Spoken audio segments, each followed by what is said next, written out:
মেয়েদের এমন 3টি ডার্ক সাইকোলজিক্যাল সিক্রেট আছে যা জানলে হয়তো তারা আপনার উপরে রেগে যেতে পারে, কিন্তু স্ক্রোল করবেন না, কারণ আজ এই সত্যিগুলো জানলে কোনো মেয়ে আর কখনো আপনাকে ইমোশনালি বোকা বানাতে পারবে না। Secret number 1, silent decision. কোনো মেয়ে হঠাৎ করে একদিনে কোনো রিলেশনশিপ শেষ করে না। ব্রেকআপ করার অনেক আগের থেকে সে ইমোশনালি আপনার থেকে দূরত্ব বাড়াতে শুরু করে। সে মাসের পর মাস চুপচাপ অবজার্ভ করে আর তারপর একদিন হঠাৎ করে তার ফাইনাল ডিসিশন জানিয়ে দেয়।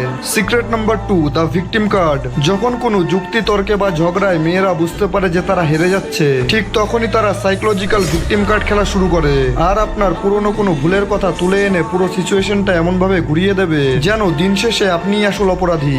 Secret number 3, mood swing. যখন তাদের মুড সুইং চলে বা তারা মানসিকভাবে আপসেট থাকে, তখন ভুলেও তাদের সঙ্গে তর্কে যাবেন না বা তাদের লজিক বোঝাতে যাবেন না, কারণ ডার্ক সাইকোলজি বলে এই সময় চুপ থাকা একজন বুদ্ধিমান ছেলের কাজ, না হলে বিনা কারণে আপনি সবচেয়ে বড় বিপদে পড়বেন। ছেলেরা এবার আপনি বলুন, কথাগুলো কি সত্যি বললাম নাকি ভুল, কমেন্টে জানান। আর ছেলেদের ডার্ক সিক্রেট জানতে চাইলে পেজটি এখনই ফলো করুন।